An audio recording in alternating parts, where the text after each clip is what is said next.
cerca de lo que finalmente fue en el año 84 el tratado, la firma del Tratado de Paz y Amistad, que este año estamos cumpliendo 30 años entre Argentina y Chile, que la presidenta Bachelet y nuestra presidenta se iban a encontrar esta semana y bueno, producto de un inconveniente de salud de nuestra presidenta se postergó para más adelante. En el año 79 hay referencias a lo que es la visita de la Comisión Interamericana de Derechos Humanos. Ustedes se acuerdan, ese año, en el año 79, desató esa visita de la Comisión Interamericana de Derechos Humanos, de las campañas psicológicas que le llamaba la dictadura, quizás la más fuerte, digamos, ¿no? Aquella de que los argentinos somos derechos humanos, que coincidió con el triunfo en el Mundial de Fútbol Juvenil en el 79 en Japón, con ese equipo de Maradona y Ramón Díaz, que el relator de la época, que ese sí era el relator de la época, digamos, ¿no?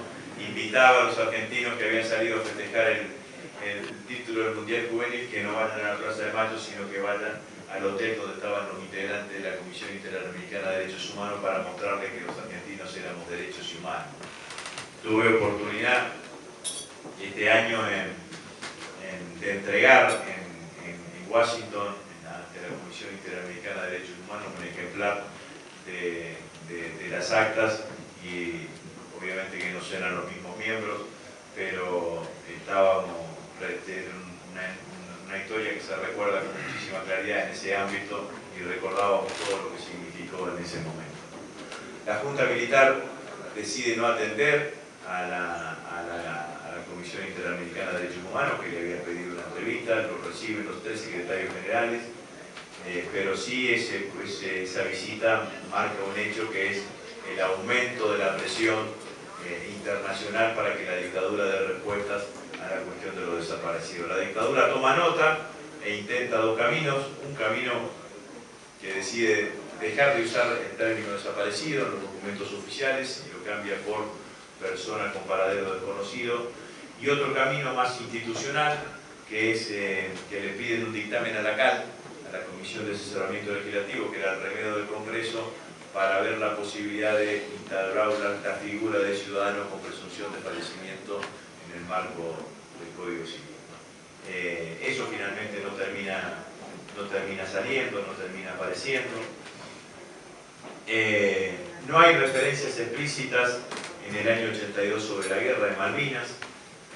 Entre el 2 de abril del 82 y junio del 82 lo que hay son expresiones genéricas, se reunieron los comandantes en jefe para analizar la evolución de la situación internacional, ninguna referencia específica sobre la cuestión de Malvinas.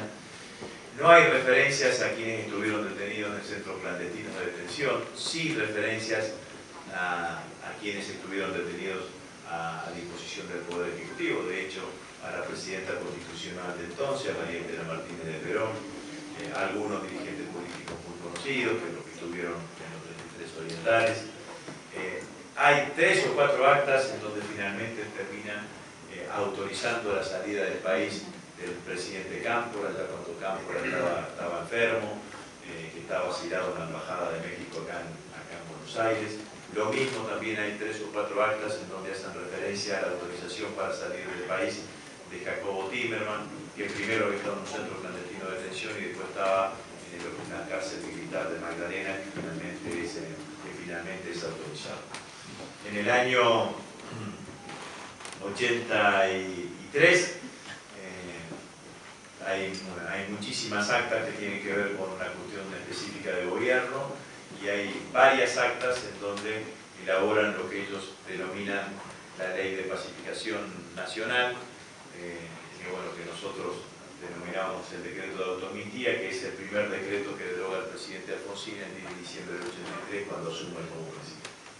El último acta es del 24 de noviembre de 1983, es decir, el acta número 280 es del 24 de noviembre de 1983, 15 días antes de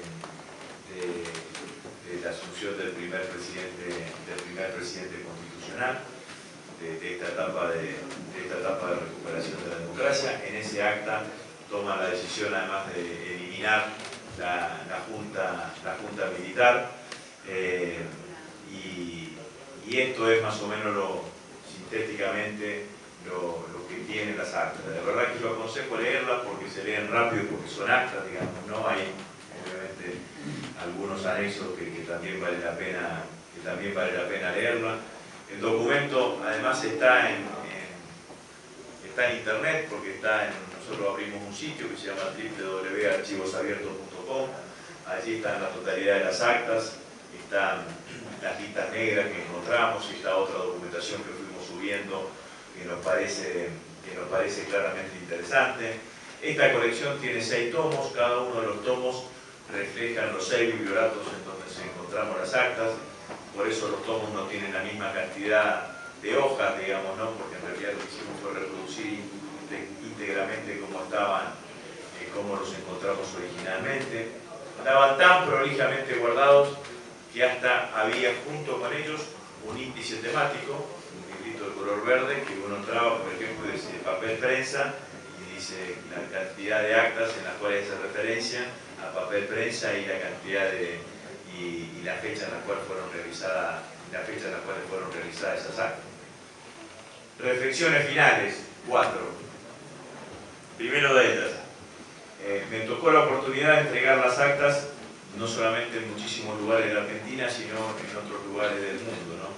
Las entregué en Casa América en Barcelona, que es una asociación civil que tiene muchísima vinculación con nuestro país y con toda América Latina. Las entregué en el DF, en México, en la Universidad Sor Juana Inés de la Cruz, que tiene una cátedra que se llama Madres de Plaza de Mayo. Las entregué en 2 universidades de Estados Unidos, en la Universidad de Texas, en Austin, y en la Universidad en la American University en Washington.